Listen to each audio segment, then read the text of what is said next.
Hi, I'm Marion Ellis, and this is the Surveyor Hub podcast, the podcast for surveyors who just love what they do. In this podcast, you'll hear from surveyors of all flavours, businesses of all sizes, and also conversations with people working in the business of surveying, supporting the work we do. We'll be chatting about what matters in our work, our career journeys, and learning how surveyors make a social and physical impact every day through their work. Don't forget to rate, review, and follow the podcast, or pop over to Google and leave us a review. You can also show your support at buymeacoffee.com/The Surveyor Hub. Today on the podcast, I'm chatting to Gemma Cornwall, building surveyor at AG Built Environment Consultancy based in Lancashire. So hi, Gemma. Great to have you on the podcast. Nice to be here. Amazing to be here, actually. Get over that embarrassing bit where I fluff my lines. That's where I usually say hi and then forget who I'm talking to or whatever. It's great to catch up with you because you're a name that sort of kept on popping up on my feed in various guises for the last couple of years, I think. And I was urging you to go for Young Surveyor of the Year award until you found out you're a month too old. It's fine. I'll pretend that I'd have got it anyway if I'd have been young enough. And, you could have been an award winner, Gemma Cornwall. Yeah. And I was trying to think where we first connected. I think it might have been the Surveyor Hub, the Facebook group, wouldn't it? Yeah, it was probably slightly more than 2 years ago now, coming up to 2 years ago. And I had just finished renovating our own house. And I was thinking, I'd quite like to do this as a job. And I was just on Facebook and I sort of typed in surveyor or something along those lines, surveyor forum, and that came up. And then, dived in there. And then we obviously had the Women in Surveying group as well, briefly before I took my Facebook hiatus. It's interesting, isn't it, Facebook? Because it's a love-hate thing. And the reason that I use it is because it works, all the tools and functions, LinkedIn groups, all the others, there's a couple I've come across that are paid platforms that sort of work, but it works. But there's something even I feel uncomfortable about it sort of being on Facebook and everything that goes with it. And so I have a bit of a love-hate relationship with Facebook. But then I literally just use it actually as a business tool. I just use it for the Surveyor Hub and the other bits and pieces work-wise that I do. And it's interesting actually I've had more problems on LinkedIn, if you like, with professionals than I have on Facebook. And the Surveyor Hub is an interesting forum, certainly over the whole pandemic, because it was there for people. It was a place that they could reach out. But also there's always some Mr. Angry in there. And I say Mr. because it's mainly the men, and we've all had to learn how to communicate online, I think, anyway, through the pandemic. But we've had a good clear out. We've got some people I've got a team of moderators and all posts are approved and things now. So it's a much nicer place to be. But it's been an interesting journey to see how the industry and how surveyors engage on an online platform in that way. We've got over 4,000 members in the group now, and it's really, really engaged. So, just one of those things. But I totally get you. Well, how did you mentioned then you just sort of finished your degree. I mean, today I want to talk to you a bit about the kind of work that you're doing, because I know you're interested in sustainability and retrofit, all of those things. And I'm quite interested in learning more about that. But how did you get to surveying? Because you're a trainee surveyor at the moment. Are you on your APC? Oh, there's no trainee. No. No, I am very much a trainee, but it's just not in my job title. Did I miss that you've qualified? I know everything now. No. Well, essentially, so I taught computer science and economics at A-level for 10 years, and we lived overseas. I taught in a few schools, all sorts of different schools over here. So from kind of local comprehensive to independent to public school and kind of everything in between. And it was great. But I got to the point where I was sort of found myself looking forward to the holidays and living for the holidays. And it was actually, I was painting a skirting board on one of those little skateboard type things. I don't know what they're called, but one of the Aldi middle aisle purchases that you never know that you needed. So I sat on one of those. I was painting my skirting board in one of the summer holidays. And I thought, I spend all year looking forward to these 6 weeks or whatever it is. And actually, I don't really enjoy the rest of the weeks as much as I should be doing because I'm living for these 6 weeks. So if I do this for another 30, 35 years, I'll literally be just living for the 6 weeks a year, which isn't really a way to live. And I think as soon as you start to feel like that with a job like teaching, you can't give yourself to it. It has to be something that you're happy to be doing and you want to make a difference and so on. And I sort of stopped caring to a point. I didn't have that fire anymore. I was getting quite a lot of fire from painting skirting boards. So I went back to work anyway in September, and the class that I had at the time, one of the sixth form classes, there was a careers fair. So I took them off to this careers fair, sent them on their merry way, and got chatting to somebody from Northumbria University about some of the distance learning courses that they do. And I'd already sort of thought I want to get involved with something to do with kind of construction or building project management, something linked to that. And obviously once I started doing a bit more research and I found out about the distance learning courses, building surveying seemed to tick so many boxes. So, all right, fantastic. So a day or so after this careers fair, I couldn't sleep. So I'm there looking through all this information. And by the time I woke up in the morning, my husband woke up and I said, just so you know, I'm going to start doing a master's degree in building surveying and it'll be distance learning. So it's okay. And I'll fit it in around work and then eventually hopefully get a job as a building surveyor. And he's sort of reached the point now, we've been together 13 years. So he's reached the point where he knows just to say, all right, okay, that's good. Yeah. And not question, like, you know, where the hell's the money going to come from to pay the mortgage if you don't get a job as a building surveyor and that sort of thing. So, but I did it as a bit of a sort of soft landing in that I kept teaching. We did have a 2-year-old daughter at the time who was obviously taking up a lot of time. So she's obviously grown up with that as well, with mummy either being at work or working on the computer for university or, you know, generally she's used to me being quite busy. And then this was 2019, it would have been. Started the degree in January 2020, started putting the feelers out, jobs, and then obviously March 2020 happened and all the stuff that came after it. So there weren't any jobs really for when I was going to start applying for jobs, there weren't any. So it was quite demoralising. And obviously you couldn't get out and do work experience because nobody could mix with each other. Luckily, I've been able to get a bit of work experience before. And I was just thinking, right, so I've got to basically apply to wherever I can, get signed up with any recruiters that I can, but it just wasn't moving the amount of jobs. I mean, right now, there's jobs all over the place. You could probably just walk into one, whereas then it was very much, it seemed to be that everybody it was uncertain, wasn't it? You know, and so, yeah, and quite right, people weren't taking people on. So it got to that, but then obviously I spent most of lockdown listening to your podcast as I was working out in my garage gym. It varied between that and like murder documentary type podcasts.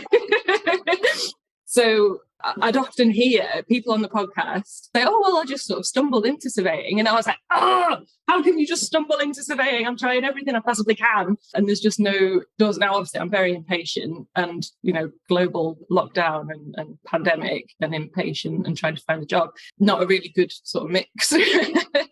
But as soon as things started opening up again, it was great. I got a job. I bit the bullet from the next September and handed in my notice and thought, right, I've got half a term now. I've got sort of 8 weeks to find a job.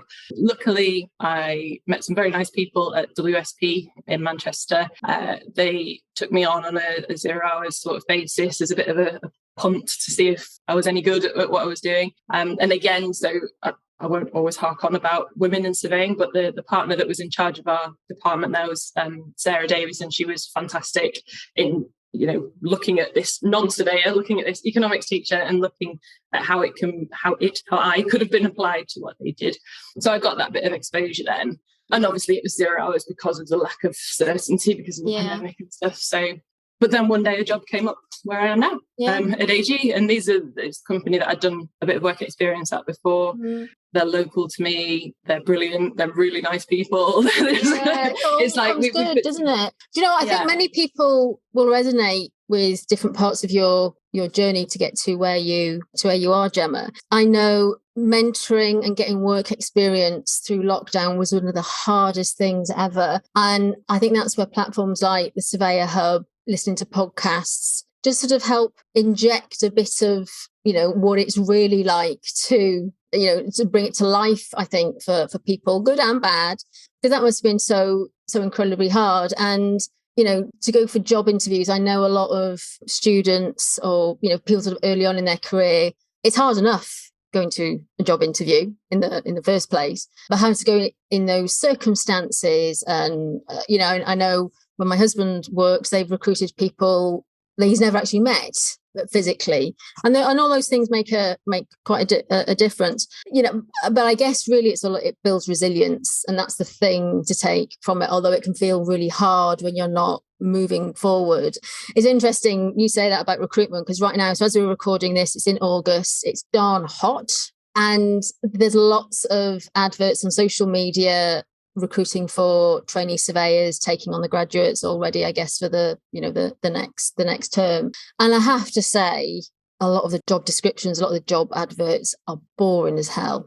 and I've had a bee in my bonnet about this over the years, in that we just commoditize and commercialize it. It's sort of, this is the salary, this is the job, these are the hours, let's see if you're good enough. Whereas I think now we need to be thinking about the whole social impact and what's important to people. And more than ever, I think a global pandemic has made us feel, if I'm going to spend time here doing something, it's got to be more than worth it. And it's not just about the money. So it's really interesting to see all the different job adverts come up. And nobody's ever going to like those posts anyway, in case someone else gets the job or whatever. So you never know how successful they are. But I do think they could do more to bring it to life. Yeah, I think there's a couple of recruiters that I follow on LinkedIn that I've followed since before I got the jobs that I've had. And it's really interesting to see how differently they approach it. I just two extremes sort of come to mind. There's Jess Reed. Yeah. Jess Reed. And her posts are always so kind of down to earth, and this is the job, and here's a bit more about it, and here's the right kind of person we think it'd fit. And some people would say kind of flowery, but I don't think it's flowery. I think it's making sure that people understand enough about the role, not just like you say, this is a bullet point list of things you'll be doing, this is how much you'll get paid for it. And Jess runs a podcast as well, great podcast. And yeah. I'll put a link to it in the show notes. I think it's called Building Foundations. Yeah. So it's much more kind of personable, and it's like this is the right person. Not, I think when people refer to being candidates as well, I don't know, it's all a bit compared to another one. And to be honest, I can't remember his name, so I can't even name him, but I wouldn't anyway. Where I got obviously a copied and pasted a message asking if I'd be interested in a job, and throughout it referred to the candidate as a he. Doesn't take much, does it? No, he will be responsible for driving the company forward, and he'll be doing this and he'll be doing that. So I sent a message back and said, just to let you know, I'm not looking for a job. I'm very happy where I am. But just a bit of a heads up for the future, maybe sort of proofread your messages, or just don't gender them. You don't need to gender a job advert. I don't think you're allowed these days. Well, it's bizarre. It was just, and whether, I don't know whether men would read it and not notice it, and whether it's just, but the notice if it's a cheat. So why make things difficult for yourself? It's a bit like my previous employers won't be listening to this when I used to be a teacher, but if I used to copy and paste someone's school report, you don't put any gender in it. It's not that I did that, obviously. I wrote very personal, detailed school reports about every single student. But yeah, you just make your job easy for yourself. But it's those little things that are kind of, it's not, I wouldn't call it a microaggression, but it's one of those where you just think, no, this job was designed with a man in mind, obviously, because it's written as he throughout. And that's the kind of thing where you just think, no, maybe we're still not fully, accepted, or there's something there. It's that unconscious bias, isn't it? Exactly. Exactly. Yeah, it's just, and it is in those little things that accumulates together to make a difference. And I heard a great question to ask in interviews actually recently. And it was something like, and this is for you as an interviewee to ask your potential future employer, was something like, tell me about the person in the business who is least like you. And, what can you tell me about them? And that says a lot about, the culture, someone's prepared to address that. Do they even know, perhaps, if you're being interviewed by a white grey-haired man, do they actually know that person of colour and what makes them tick? And and that tells you a lot about how diverse they are, how defensive they get about asking those questions, and whether they actually get to know each other. It's always hard asking questions, but I thought that was a really good one.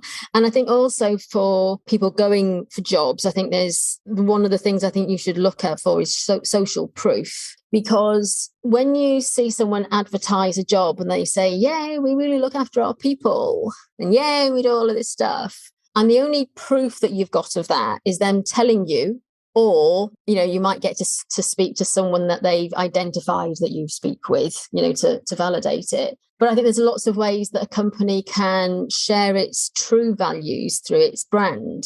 And when you're marketing your business or your work, it's not just to get future clients, it's also to get future potential people into your business.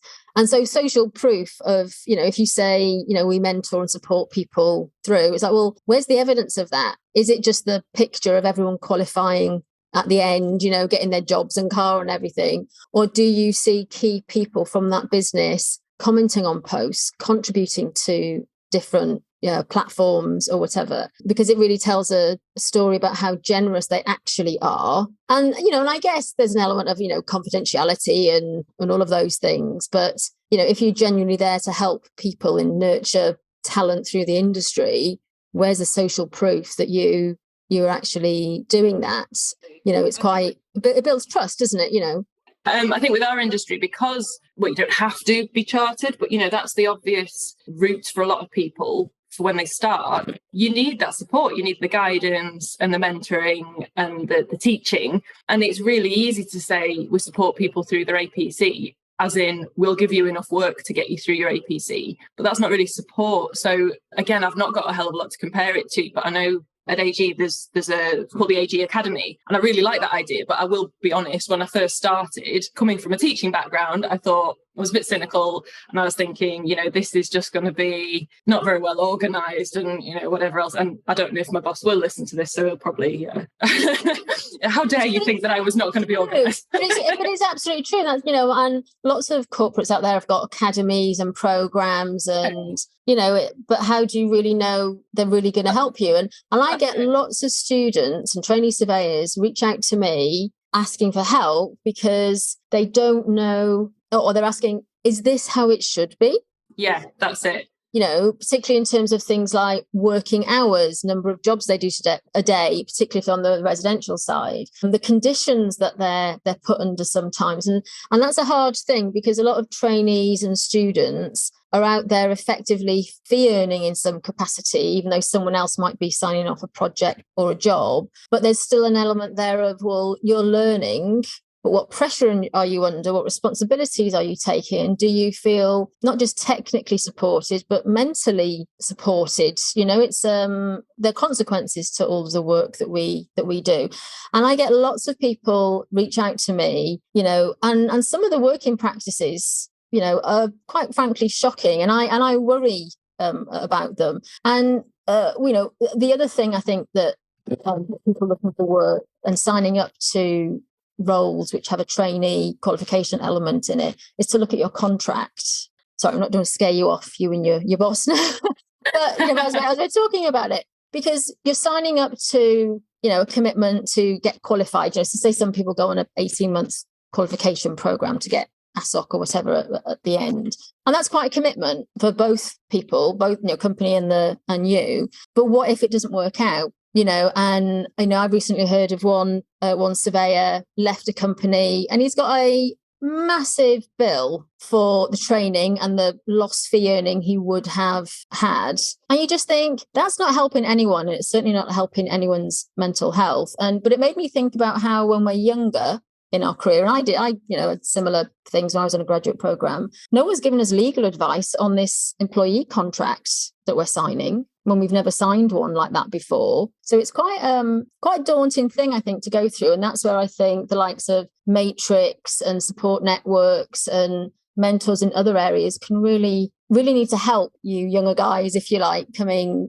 That's it. I mean, it can be quite a lonely, even though we do work with people all the time, it could essentially be quite a lonely sort of job. And I think I feel like I've been very lucky. You shouldn't have to feel like you're lucky, but I feel like I've been very lucky in that, I've got this now, and the AG Academy is actually brilliant. And I didn't need to be cynical at all. And the support, and like you say, the kind of the social and the mental side of it, that everybody cares about how everybody feels and nobody's sort of taken advantage of. But then when you go and you talk to other people in other roles or in other companies, you just think, my God, the days where you feel like you may be hard done by because you've had to take on a little bit of extra work, but then there's other people that are not able to sleep at night and they're running themselves ragged.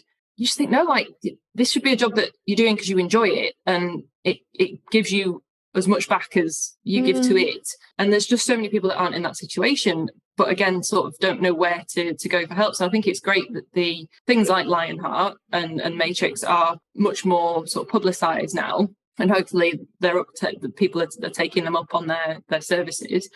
But I think it's almost as though, as I look back on my career, now I'm an oldie, I look at it and think, I remember people saying to me, oh, you learn on the job, and it's experience, and that it is on the technical, the actual job itself. But what's really hard is how to be employed, how to handle that first job. And no one gives you support on that. And one of the things I'm really grateful for is I took a few years out for health reasons before I went back to do a degree, and then I had a graduate job and everything. And in that gap, I did everything, Gemma. I was a cleaner in a bakery. I did a YTS on a school reception. I dealt with on the telephone, mail order, car parts, customer service. For goodness sake, I know what a big bore for and roll cages, or did, and British Gas, BT, and I temped for quite a bit. And whilst that was uncertain and hard and all of those things, it meant that when I started my graduate job, I remember there were 6 of us, and we were in, I can't remember what department it was, sales or something. And they were all worried about picking up the phone and speaking to someone apart from me. And I remember thinking, how the hell am I going to survive 18 months of a graduate program? But it gave me that just bit of confidence that if it all goes wrong, then I know I can do something to earn money, absolutely. I think there's so much to be said for having a career before your career, almost, some jobs at least. So I know exactly what you mean in terms of picking up the phone, and I've seen the same with graduates when they first come in, and I don't want to speak to this contractor, or I don't want to. Whereas I suppose if you're used to, in my case anyway, picking up the phone to somebody to tell them that their child has been a little today. Their precious child. It's not just the skills that you bring, it's that element of maturity into an industry and type of work where we need that. We need to be a calming influence. We need to put our foot down sometimes. It's bringing that maturity and life experience into a role. I'm really interested in the fact that you did computer science and economics. I know quite a few teachers, actually, people who've then become surveyors later. So it'd be interesting to see how that shapes your career going forward and things. You're never interested in valuation? Not really. No, I mean, I've assisted with a little bit here. We do a lot of commercial property. We have done some valuations on some of the residential ones before they turn into projects. It's not something that kind of fires me up, really. But I think even in the 18 months, 2 years that I've been here, what fires me up has already changed. Yeah. So again, the kind of, when I was younger, I never used to keep boyfriends for very long. I'd get bored and move on. So I think it transpires into other parts of my life, in that I've lived in 20 houses in 36 years and don't tend to stay anywhere for more than a couple of years. And it's a bit like I'm on a sort of witness protection program, but I'm not. But it's that variety, isn't it? And when you get that adrenaline, dopamine rush and move on to the next thing. And that totally resonates with me. And some parts of surveying can be like that with project work. And I think with residential, it might sound like you're doing 6 jobs a day, 6 properties, but actually all of those are different, or potentially different. And so it's how you view it. But I'm disappointed that valuation didn't ring any bells for you, Gemma. I mean, it might do in the future. I don't know.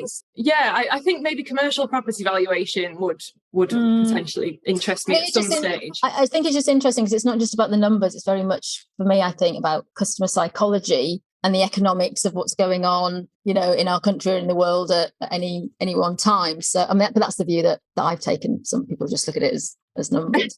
and that's the thing about surveyors, are all so darn different, aren't we? That there's no two the same, and different things make it tick. Tell me about a bit of the work that you're doing, or how you got involved in the sustainability side of things. Tell me a bit about that. Yeah, so it's a bit of a sort of running joke in the office that I'm the kind of resident tree hugger, that haven't eaten meat for a very long time, and drink oat milk and wear recycled shoes and do all my shopping in charity shops. So for a long time, that was kind of running joke. And then the more conversations we had with clients on both the residential side and the commercial side. So with the residential side, we tend to have clients that are registered providers or they do assisted living, that kind of thing. So they've got portfolios of properties rather than just individual ones.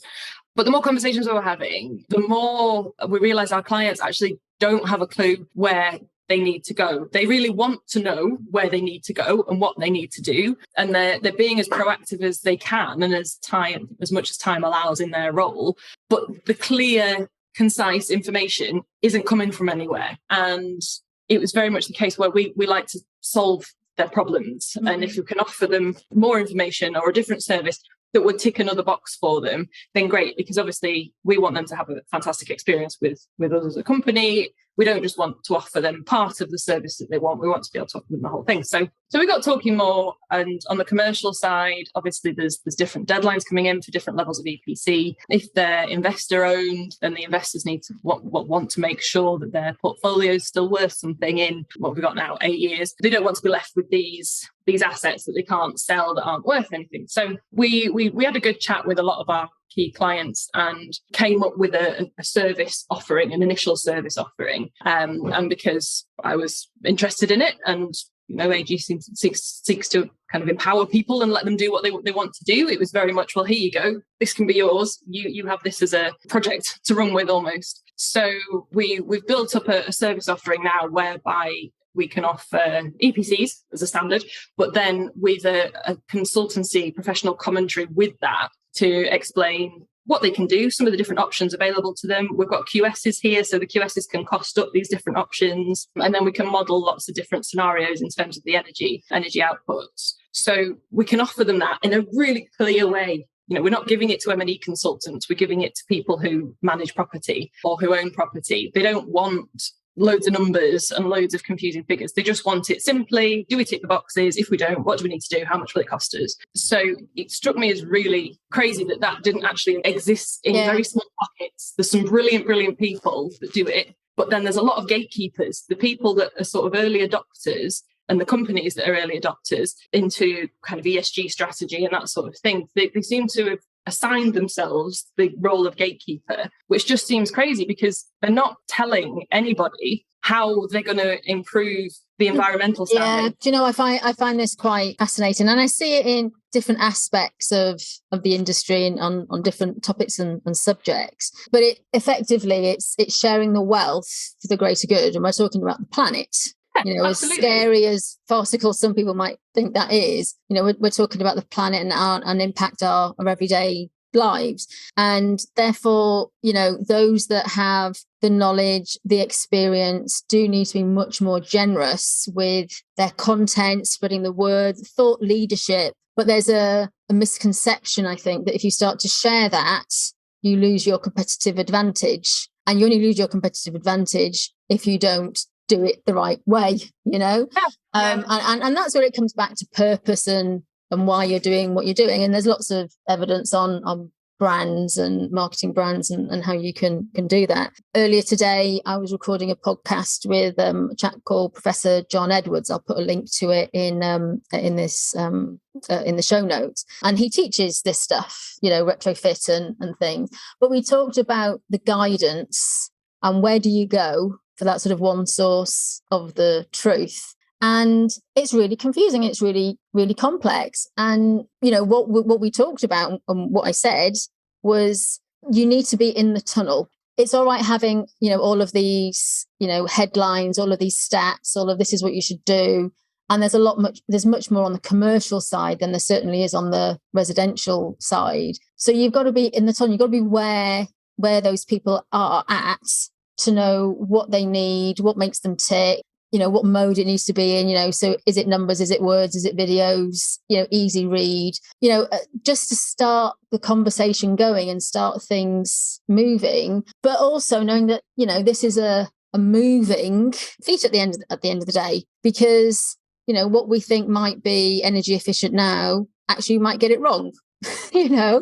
And there's a lot of waste, and so the way that we approach it and start to spread the word, I think is important. But there's so much more that we can we can all do to empower people. And when it's interesting, you're saying you're talking to your clients and they're coming to you to help, we can help our clients be better by knowing what they need. And lots of them need to tick off, environment and corporate social responsibility things. And so we need to help them tick their boxes. So we need to know what they need to do, And I think so it's always thinking wider, isn't it? Much bigger picture. Absolutely. And it's, from a commercial point of view, I think you're absolutely right. Knowing what they need, and the fact that we talk to our clients quite so much, it's not guesswork. Some of them have come to us and said, we need this. In other ways, we've said, right, you own offices that you're having done, you're having renovated, you're having refurbished. We're overseeing the project. Have you thought about having them BREEAM certified? It's owned by investors. If you can show that you've actually got something solid, you've got BREEAM certification, you're not just said, oh, we're working on our ESG. You've got certification there to show that actually, my favourite quote, deeds not words. You've love to bring Emmeline Pankhurst into it. You've actually done something that shows that you've made a financial commitment to improving your sustainability. So we link that in as well. But I think, it just completely baffles me that anybody that's involved with this, perhaps naively from my point of view, me thinking everybody wants to save the planet and actually people just want to make money, but that anybody involved would gatekeep that sort of information, because my God, there's enough of it to go around. We work really closely with some brilliant companies in the area, some individuals, that share their knowledge, and we share what we're doing as well. And then we can, like you say, we'll make mistakes, but we can build on them. And it's the people who, as with any sort of service offering and any sort of business, I suppose, it's the people who offer that knowledge and share it around that are going to be successful, and they're going to have sort of a good time being successful, in that they should hopefully get a lot more personally from what they're actually doing. So I think to me it's not about one company coming up with the perfect solution. As with sustainability as a whole, it's not about one person or one government coming up with the perfect solution. It's about everybody, tens of millions of people, making tiny changes and doing things imperfectly, but giving it a go. That's when the tide starts to turn. It's not whenever, we don't sit around waiting for the set of instructions that'll lead us to this completely sustainable planet. I guess, though, that's how things have always been done, in that somebody somewhere has told us what to do or what the rules are, whether that's RICS with their code of conduct and red book valuations and whatever, or the government. It's sort of that, what we're always looking for is that one source of the truth to tell us this is the path that you need to take, this is what it should look like. But when we don't know that, not really. I mean, there's lots that we do know, but it's so uncertain, then we need to find a different way of working together. And that's things like collaboration. There's a scary word for lots of people. I remember, there's only two times I've been really overwhelmed by a spreadsheet. Once was when someone sent me a spreadsheet that I had to fill out for GDPR when I was working in a corporate, which I thought it was fine. And then I opened it up and it was massive. And I was like, oh my God. And the second time was when I got sent or downloaded a spreadsheet, and it was actually from the RICS. It's to do with the UN Sustainable Development Goals. And I can't remember what that campaign was, but effectively it was sort of in this spreadsheet. If you fill it in, it'll help you work out how to meet the goals, how to meet sustainability. It was a couple of years ago now. And I opened it up and, I just got totally overwhelmed and thought, looking back now, I recognize I'm dyslexic. And so anything like that was going to be overwhelming. But I just couldn't join the dots between how do I fill this in, me working for myself or me doing what I do, and then this sort of big goal of let's all tick the boxes to save the planet. And it was too big a gap. And I think we need to be really interested in that gap. And so the more that we can do to showcase what we do and, importantly, how we do it and the benefit it has, means that we can all make small changes, and doing it in a meaningful way, because how you might do it for you and your business and clients is going to be different for me, but showing that it's possible makes a difference. So I'm a company I've partnered with before is called B1G1, buy one, give one. And, when I run at the time, the mastermind I was running, or courses I was running, every time someone gave an accountability report or completed it, they would donate money, and they would get to choose whether it was, electricity for a hospital or bricks for a home somewhere, or whatever. And so it's,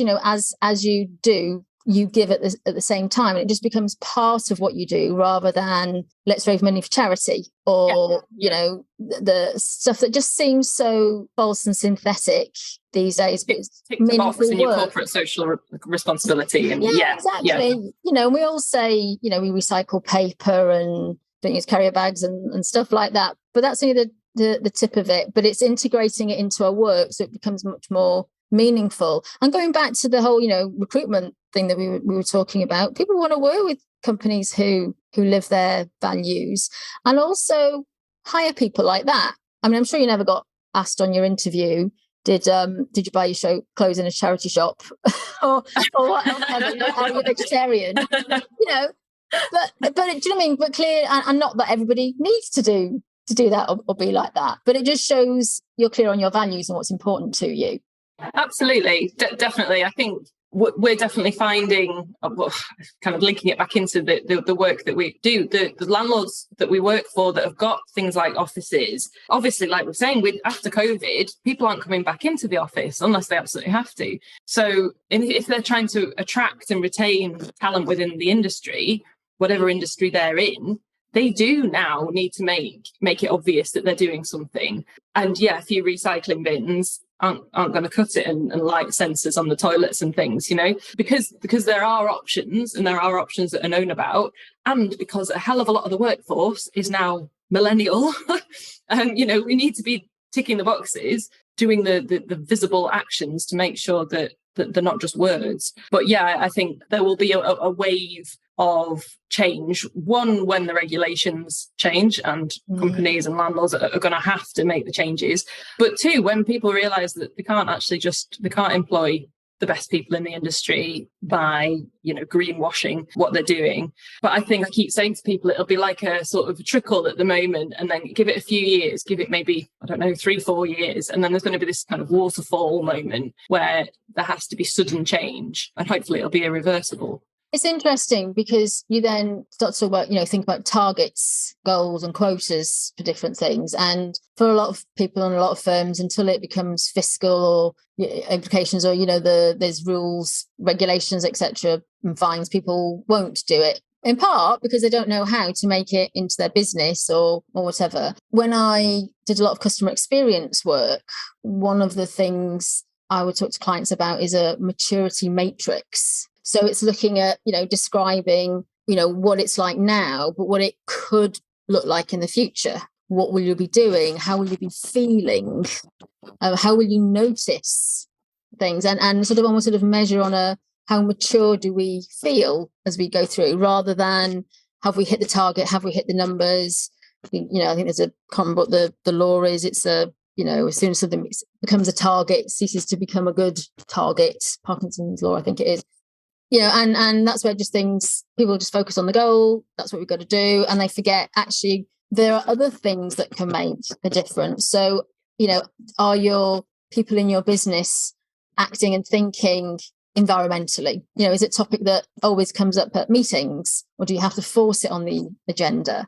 So there's lots of ways you can feel as though you're heading in that direction. You've got to tune into it, get the feedback from your employees, get the feedback from your clients, and it always depends on what you're measuring yourself against, obviously. But it's just tuning into that, because that's when it becomes credible, it becomes real and authentic, and people then feel comfortable to have the good ideas and also say, do you know what, this is just the wrong thing to do. And it gives them that confidence to do that, and that can help really shape and steer a business to where it wants to be. Absolutely, and I think that confidence is building, but I think it's going to take time. And that's I think the thing, isn't it? Is it going to be a generational thing? When everyone retires, but I just think that's a shame. Yeah, I mean, potentially, but interestingly, a lot of the people that I've come across that are sort of genuine eco warriors almost, and it feeds into every aspect of their life, they're actually, of the older generations. So, older than me anyway. So it's about, I suppose, getting the right people in the right places, the right bums on the right seats. And then in these kind of meetings, there'll be a voice that speaks up and that says, no, we're not doing it this way. We can't do it this way. And we can't do it this way because it's not the right thing to do. Not, we can't do it this way because it'll cost us too much money, or we can't do it this way because it's too cheap, or, not linked to the commercial aspect, because it's just the right thing to do. Yeah, which is why, it should be people, planet, profit, in that whole order. Absolutely. And you just saying that just reminded me, my granny used to make her own clothes, or she would recycle clothes into, quite thrifty and make it into something else. And then if I think about, my upbringing, it was shopping at Tammy Girl, Etam, River Island, or aspiring to, and that whole sort of churn consumerism. And if anyone's ever seen I think there's a Stacey Dooley documentary on jeans. You'd never buy a pair of jeans again. You saw that, and so just thinking about that. But, I guess I almost sort of want to take my granny's mindset of, okay, well, how can we reuse these materials? How do we make and mend, make do kind of thing. Yeah. In a positive way. And those skills are the same. And perhaps we've just, laid over it a level of climate anxiety and a bit of dramatics and language that some generations might not understand.